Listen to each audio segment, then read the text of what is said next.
what DeWall found instead was that the chimps who come to the top, who manage to stay there, are chimps who are, they're strong for sure, but they're also, they also engage in a lot of mutual social interactions, and they pay a lot of attention to the females. And so what it appears to be the case is that, and this is so cool, it's so cool.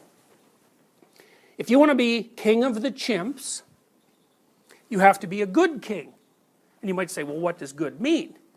Because you think of that as a moral abstraction. What does good mean? Good king? Okay, let's figure it out. Being torn to bits in a violent insurrection seems like failure. Okay? So, being constantly hounded from all sides because you're too rough and not social enough, that doesn't seem like an optimal solution. Maintaining order in the hierarchy so the hierarchy maintains its structure across time and so that everybody's attended to properly, decreases the probability of violent insurrection a lot.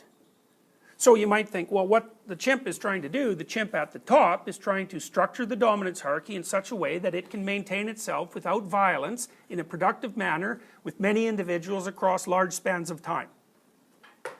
Now, there's nothing abstract about that. Now, you might say, well, there may be different ways to do that. It's like, fine, yeah, there probably are. It's just like you can be a plumber or you can be a lawyer. You know, there are different ways, potentially, of solving that set of problems.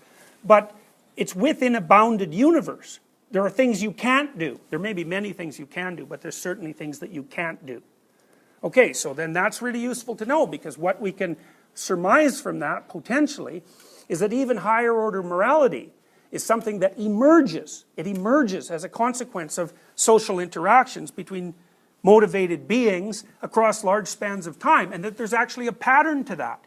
There's a pattern. So that would be the pattern that characterizes the stable hierarchy. So now what is that pattern? That's where you get to mythology. So because this is where people differ from chimps. So you might say, well, why did the chimps act the way they do? And you might say, well, that's because their parents acted that way. And then you might say, well, that's because their parents acted that way. And you can make that argument going as far back in time as you want. And I already made it at one point going all the way back to lobsters, right? 400 million years. That's a dominance hierarchy. So how to behave in a dominance hierarchy is something that's been figured out across 400 million years of evolution, at least. Now you can infer two things from that. One is, you're adapted to a dominance hierarchy, because that bloody thing is old. So you have literally, the forces of selection have shaped you such that if you weren't able to function within a dominance hierarchy, you weren't going to survive, someone would kill you, and you weren't going to mate. Okay, so you're prepared for the damn dominance hierarchy. Now, the next thing is, you can observe and transmit information across the hierarchy because it's a living thing that continues across time. So it kind of has its own structure that perpetuates itself across the generations. So with the chimps, for example, the status of a family is heritable. Now, we don't know if that's a sociological phenomena or a biological phenomena or whatever, but it doesn't matter. It's still the case. So, and I think that's because it's probably easier for high-status animals to produce high-status offspring. Obviously, why not? They have better access to everything, and they're more confident, so it stands to reason.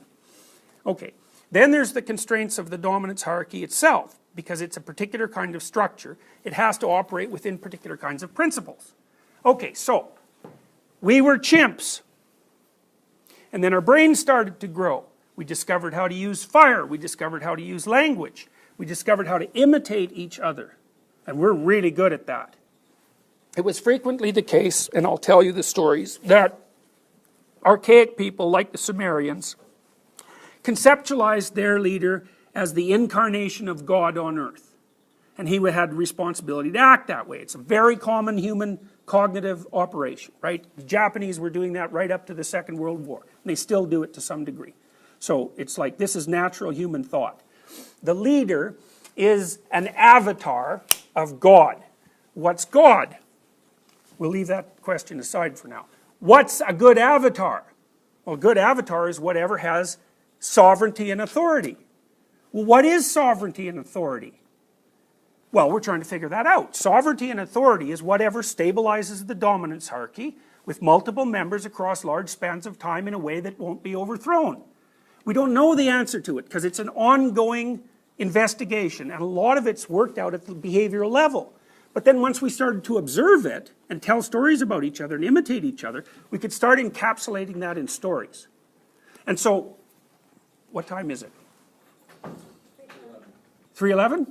Okay, one more sentence, I'll give you a break, then I'm going to tell you one of the world's great stories. Okay, so here's the idea. We're banging, so just like when I'm playing with my son, physically, we're trying to optimize the interaction. And the way we do that is by calibrating each other's strengths and weaknesses and each other's emotional reactions in a way that makes it fun and interesting and exciting and almost terrifying, and that in a way that both players really want the game to continue. Okay, how do you do that? Well, you can't say. You can say, well, you have to play fair. That's a reasonable proposition. You can't hurt the kid. You know, there's arbitrary things you can't do. You can draw out some general principles, but basically you have to figure it out on the fly. Okay, that's how we organize our hierarchies. We figure it out on the fly. But then what do? We watch those hierarchies over thousands of years and communicate about it. And so we're trying to figure out what the hell is it that we're up to, exactly. And then we even take it a bit further, which is not only what is it that we are up to, but what is it that we should be up to? It's like, how do you idealize the dominance hierarchy structure, and what should be at the top? And the proposition is something like, an avatar of the highest value is the thing that's at the top. And then the next question is, what the hell is that?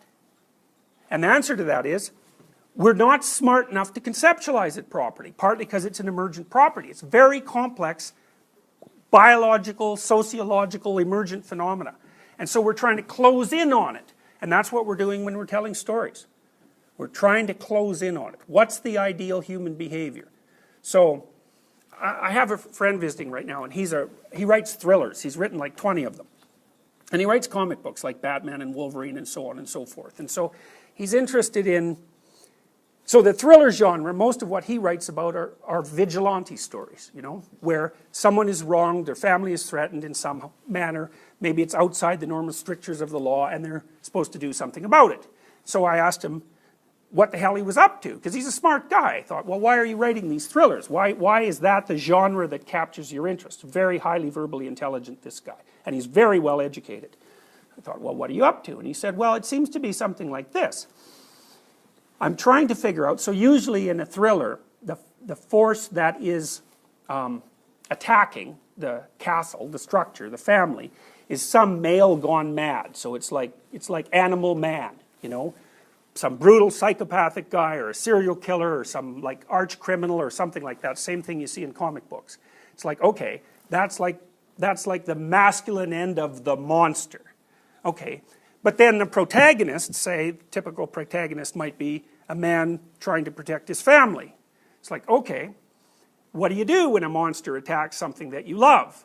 Well, if you're just like made out of tissue paper and gelatin, you know, you just fall over and die, and then the monster comes in and steals everything you have and kills everyone, and that's the end of the story. It's like, okay, you have to meet force with force. Now that's a weird thing, because if you got a monster on the outside, and you're in the inside, and you're also male, we'll say, for this example, if you don't allow yourself to be the kind of monster that the monster is, he's going to win. So then the question is, how do you allow yourself to be the kind of monster that's capable of protecting things without turning into the monster? Well, so all his books are explorations of that. It's like, okay, here's a limit situation where even the rules aren't working. Your family's on the line, the law can't protect you. What do you do? Well, we don't know. Do you curl up and die? Do you hide in the basement? Do you make a safe room? Do you move to another state? You know, do you just take it? Do you fight back? Do you arm yourself? It's like, who knows, right? What's the right thing to do? Well, the right thing to do doesn't seem to be to let that win. Okay, so he's laying out variants, simulations of responses, you know, and he has all sorts of reasons for doing so.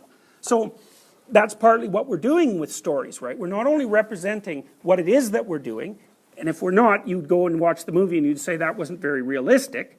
It has to be a good enough model of the world as it is so that you find it credible. It can twist a principle or two around and ask you to suspend disbelief for the purposes of exploration. You know, like what would it be like if you had X-ray eyes, you know? It's sort of like a superhero thing. And people will put up with that because it's an exploratory process, you know. You can't just break a bunch of rules arbitrarily, though, because people get bored of the story, right? It's not a realistic simulation. You're playing out simulations in a moral landscape.